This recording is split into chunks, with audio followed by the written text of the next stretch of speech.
I need $5,500 by Friday. Ryan's business launch is finally happening. That was the text my father sent me. No hello. No apology for missing my son's 6th birthday just 48 hours earlier. My name is Athena and I'm a supply chain analyst. I spot discrepancies for a living. And I knew for a fact my brother didn't have a business. He had a gambling debt. For the first time in 6 years I didn't open my banking app. Instead I went to the garage. I packed a cardboard box with 5 pounds of rusty nails. I insured the package for exactly $2. Inside I wrote a single note, build your own life. Then I mailed it. Before I tell you what happened when the police arrived at my door, I want to know, has a family member ever demanded money from you as if it were their salary? Tell me where you're watching from in the comments. To understand why I sent that box of nails, you have to understand what happened 48 hours before. You have to stand where I stood in the suffocating 102-degree heat of an Austin, Texas driveway, watching a 6-year-old boy's heart break in real time. Caleb isn't like other children. He doesn't ask for tablets or video games. He asks for sandpaper grits. He has the soul of a 60-year-old carpenter trapped in the body of a first grader. For 3 weeks leading up to his birthday he hadn't been excited about receiving gifts. He was excited about giving them. He had spent hours in our garage, his small hands covered in dust, building 3 wooden storage boxes. One for his grandfather Robert, one for his grandmother Susan, and one for his uncle Ryan. He had sanded them until the pine was as smooth as glass. He had varnished them himself, tongue poking out in concentration, terrified of leaving a single bubble. He told me, Grandpa can put his screws in this one so he doesn't lose them anymore. He wasn't asking for attention. He was trying to be useful. He was trying to earn his place in a family that had never made space for him. The party was scheduled for 2 o'clock. By 2:15 the driveway was empty. I told Caleb it was just traffic. Austin traffic is notorious after all. We sat on the front porch, the heat radiating off the concrete in shimmering waves. I had bought a custom ice cream cake, chocolate and peanut butter, his favorite. It was sitting on the picnic table under the shade of the oak tree, but even the shade couldn't fight the Texas summer. By 2:45, the edges of the cake had collapsed into a sticky brown puddle. I checked my phone. No texts. No calls. I checked the group chat. Nothing. It wasn't that they had forgotten. I had sent a reminder that morning. They had read it. They just hadn't cared enough to respond. Caleb was wearing his best button-down shirt, the one he said made him look like a real worker. He was clutching the box he made for my father. His knuckles were white. He sat on the bottom step, staring down the long, empty street, waiting for a silver truck that was never going to turn the corner. At 3 o'clock I stood up. My legs felt heavy like I was wading through wet cement. Buddy, I said, trying to keep the tremor out of my voice. Let's go inside. We can cut the cake in the AC. He didn't move. He didn't throw a tantrum. He didn't cry, which somehow made it infinitely worse. He just looked down at the wooden box in his lap, running his thumb over a tiny knot in the grain. He looked up at me, his eyes wide and devastatingly confused. Mama, he whispered. Did I make the wood too rough? Is that why they didn't want it? That question tore something out of my chest. It wasn't just a question. It was an indictment. He thought their absence was a critique of his craftsmanship. He thought he hadn't worked hard enough to be loved. I looked at my son, sweating in his nice shirt, holding a gift for a man who couldn't be bothered to drive 20 minutes to see him, and I felt the last tether of familial obligation snap. It made a sound only I could hear. It sounded like a vault door slamming shut. I took his hand. No, baby, I said, my voice cold and steady. The wood is perfect. They just don't deserve to hold it. I brought him inside. We ate the melted cake. We played with his new tools. And when I put him to bed that night I didn't cry. I went to my computer. I opened a spreadsheet I had been afraid to look at for years. If my family wanted to treat our relationship like a transaction, I was finally going to audit the books. I sat at my desk, the blue light of the monitor cutting through the dark room. In my line of work we have a saying, data doesn't have feelings. It only has facts. And the facts were staring back at me from a spreadsheet I had titled Family Support. A forensic accountant would have titled it Extortion. I started running the queries, categorizing every transfer from the last 6 years. There was the $3,000 for my father's emergency dental work in 2018. I cross-referenced the date with my brother's Instagram archive. That was the same weekend Ryan posted a photo of himself courtside at a basketball game. There was the $12,000 for the roof repair on my parents' house in 2020. I zoomed in on a recent photo of their roof.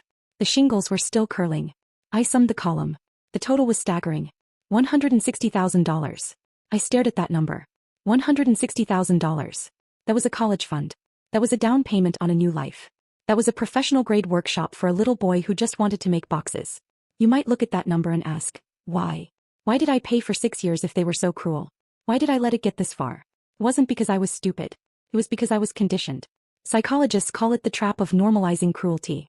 When you grow up as the scapegoat in a narcissistic family system, You are taught from birth that love is not a birthright. It is a luxury item. It is a service you must purchase. I wasn't paying them because I had extra money. I was paying them because I was terrified that if the transaction stopped, I would cease to exist to them. I had been trained to believe that my financial utility was the only seat I had at the table. I was purchasing the right to be tolerated. I was paying rent on a relationship that should have been free. But looking at that total sum, the conditioning shattered. I looked at the scrapwood Caleb had used for his boxes. It was pine offcuts I'd begged from a construction site because I told him we couldn't afford the good oak. I had denied my son the tools to build his dreams so I could fund my brother's ability to destroy his. I felt a coldness spread through my chest. It wasn't numbness. It was the absence of guilt. For the first time in my life, the ledger was balanced. I didn't owe them respect. I didn't owe them loyalty. And I certainly didn't owe them $5,500. I closed the spreadsheet. I didn't delete it. I saved it. I backed it up to the cloud. Then I printed a physical copy. If they wanted a war, I was going to bring the receipts. The next morning, I went to the post office with my box of rusty nails. I didn't feel like a daughter anymore. I felt like an auditor closing a bankrupt account. The notification on my phone chirped at 10 o'clock in the morning. Package delivered. The box of rusty nails had arrived. I didn't have to wait long for the fallout. It started with Ryan. His text came through like a venomous hiss. You think you're funny? Sending trash? You're a spiteful witch. Dad is losing his mind. Then came my mother, Susan. She didn't text, she called. I let it go to voicemail. I listened to it later, her voice trembling with that familiar, weaponized fragility. Athena, I don't know what's happening to you. You're ruining the family harmony over a misunderstanding. Why do you have to be so difficult? Just apologize and fix this. A misunderstanding. That's what they called ignoring a 6-year-old's birthday. Finally, the hammer dropped. My father, Robert. He didn't scream. He sent a single cold email. If that $5,500 isn't in my account by Friday at 5 o'clock, don't bother coming to Christmas. Don't bother calling. You are out of this family. He was threatening me with the very thing I had already decided to do. He was trying to fire me from a job I had already quit. But his threat triggered a professional reflex in me. If he was this desperate for cash, desperate enough to disown his daughter over it, then his financial situation was worse than just a gambling debt. I remembered something. 7 years ago, fresh out of college and desperate for his approval, I had co-signed the deed to their house to help them refinance. I had never taken my name off. Technically, I was still a partial owner. I logged into the county clerk's public records portal. My hands hovered over the keyboard. I searched for the property address. The results loaded and my blood ran cold. There was a new lien on the house. A second mortgage taken out 6 months ago. I clicked on the digital document. I scrolled to the bottom. There next to my father's scrawl was my signature. It was a good forgery, but it was definitely a forgery. On the date that document was signed, I was in Chicago for a supply chain conference. I had receipts, flight logs, and hotel folios to prove it. My father hadn't just asked for money. He had committed a felony in my name. He had stolen my credit to fund his addiction. I sat back in my chair. The old Athena, the daughter who craved love, would have called them screaming. She would have begged for an explanation. But the auditor didn't want an explanation. She wanted a resolution. I looked at the lender listed on the document. It wasn't a major bank. It was a high-risk predatory lender known for buying distressed assets. I picked up the phone. I didn't call the police yet. I called the lender. I navigated the phone tree until I reached a loan officer. I introduced myself. I verified my identity. Then I dropped the bomb. I'm looking at a loan document with my signature on it. A signature I didn't write. However, I'm not calling to file a fraud claim just yet.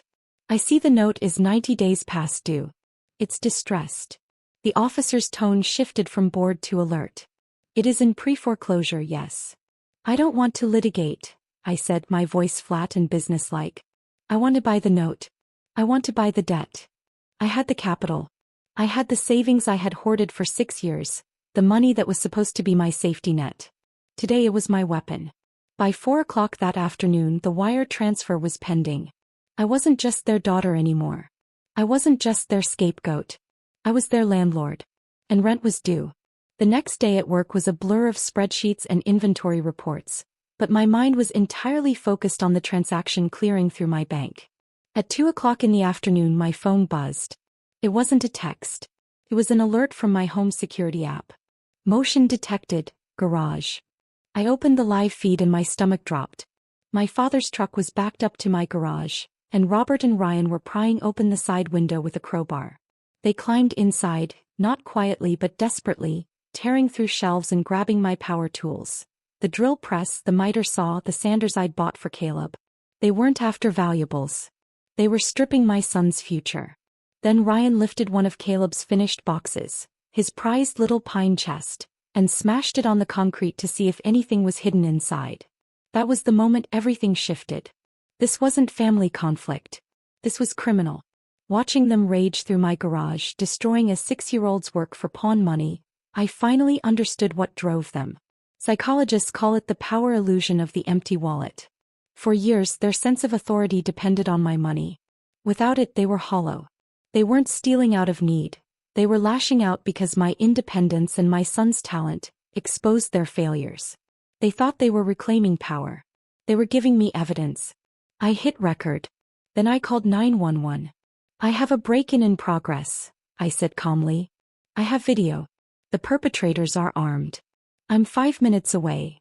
When I arrived, police lights cut across the driveway. Robert and Ryan were cornered on the porch. My father clutching Caleb's miter saw, Ryan holding clamps. I walked toward them as the officers tried to make sense of the shouting. "This is a misunderstanding," my father bellowed. "I have a right to be here. Tell them, Athena." "Borrowing," I repeated when he claimed they'd only taken my tools. "Is that what you call smashing my son's work?" The officer asked if I knew them. "They are my father and brother," I said. "And they are trespassing." I handed over my phone with the footage. The officer's face hardened. My father exploded. "She owes me. My name is on the deed. I own this house." And that was the power flip. I took out the manila envelope. "Actually, you don't," I said quietly. I audited the deed. I saw the second mortgage. I saw the forged signature. His face drained. "I didn't report the fraud to the police. I called the bank. I bought the note. I own the debt you used to gamble with Ryan." I handed him the foreclosure notice. "You don't own my house. And as of yesterday, I own yours." Ryan dropped the clamps. The police cuffed him for burglary. They escorted my father to his truck. He didn't shout anymore.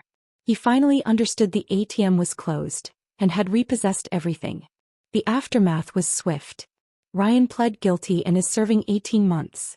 My father lost the foreclosure fight and was evicted 30 days later. He now lives in a subsidized apartment, telling anyone who will listen that I ruined him. But small towns know the truth: his gambling, the forgery, the collapse he caused himself. My mother called once, crying about what I'd done to family. I answered only, "I protected mine," and blocked her number. 3 months later, the garage feels different. No fear, no tension, just fresh cedar and beeswax. I used the money I once sent my father to buy Caleb a professional workbench, lowered to his height. Last night he showed me how to sand a corner properly, patient and peaceful, his small hands doing what they were meant to do: create. So this is for every outsider reading this. The guilt is real. Leaving feels like losing a limb, even if that limb is poisoned. But the pain of leaving ends. The pain of staying doesn't. You are not a resource. You are not a footnote in their drama. You are the architect of your own peace.